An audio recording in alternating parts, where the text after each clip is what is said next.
Chocolate కుకీస్‌ని ఇంట్లోనే చాలా సింపుల్‌గా చేసేసుకోవచ్చు. టేస్ట్ అయితే చాలా బావుంటుంది. డెఫినిట్‌గా ట్రై చేయండి. ఫస్ట్ అయితే ఒక బౌల్ తీసుకొని రూమ్ టెంపరేచర్‌లో ఉన్న బటర్‌ని ఒక 100 గ్రామ్స్ వరకు తీసుకోండి. దీన్ని బీటర్‌తో గానీ లేదా విస్కర్‌తో గానీ బాగా క్రీమీ టెక్స్చర్ వచ్చేంత వరకు మిక్స్ చేసుకోవాలి. ఇప్పుడు దీనిలోనే ఒక కప్పు వరకు షుగర్ పౌడర్‌ని యాడ్ చేసుకోండి. 2 టైమ్స్‌గా మనం యాడ్ చేసుకున్నట్లయితే మనకి ఇదంతా కూడా బాగా మిక్స్ అవుతుంది. ఎక్కడ లంప్స్ అనేవి లేకుండా వీడియోలో చూపిస్తున్నట్లుగా మనం క్రీమీ టెక్స్చర్ వచ్చేంత వరకు మిక్స్ చేసుకుంటూ ఉండాలి.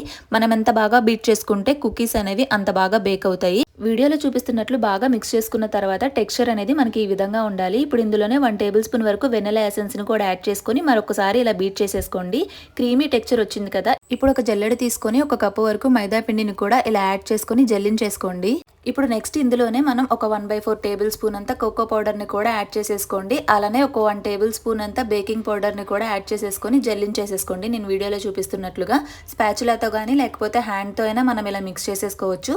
కొంచెం పాలని కూడా యాడ్ చేసుకుంటూ మిక్స్ చేసుకోండి. మీరు ఇలా మిక్స్ చేసుకుంటున్నప్పుడు కన్సిస్టెన్సీ ఏమైనా లూజ్‌గా అనిపిస్తే కొంచెం మైదా పిండిని కూడా యాడ్ చేసుకొని చపాతీ పిండిలాగా మనం ఇలా మిక్స్ చేసేసుకోవాలి. ఇప్పుడు ఇందులోనే ఒక హాఫ్ కప్ వరకు నేనైతే చాక్లెట్ చిప్స్‌ని యాడ్ చేసుకున్నాను. ఇది జస్ట్ ఆప్షనల్ మాత్రమే. మనం ఇలా మిక్స్ చేసుకున్న దాంట్లో నుంచే కొంచెం కొంచెంగా తీసుకొని రౌండ్‌గా ఇలా బాల్‌లా ఫామ్ అయిన తర్వాత జస్ట్ హ్యాండ్ మీద పెట్టుకొని అలా ప్రెస్ చేస్తే మనకి ఇలా కుకీస్ షేప్‌లో వచ్చేస్తాయి అన్నమాట. ఒకవేళ మీ దగ్గర కుకీస్ కట్టర్స్ ఉంటే మాత్రం వీటిని డిఫరెంట్ షేప్స్‌లో కూడా మనం చేసుకోవచ్చు. ఇప్పుడు బేకింగ్ కోసం ప్రీహీట్ చేసుకున్న ఒక బౌల్లో ఒక ప్లేట్ పెట్టేసుకొని మనకి ఎన్ని కుకీస్ అయితే పడతాయో అన్నిటినీ కూడా ఒకదాని తర్వాత ఒకటి ఇలా పెట్టేసుకోవాలి. ఇప్పుడు మూత పెట్టేసుకొని లో ఫ్లేమ్లోనే 15 మినిట్స్ వరకు మనం బేక్ చేసుకున్నట్లయితే మన కుకీస్ అనేవి రెడీ అయిపోతాయి. టేస్ట్ అయితే చాలా బాగుంటాయి. డెఫినెట్గా ట్రై చేయండి. మా బాబుకైతే చాలా బాగా నచ్చాయి.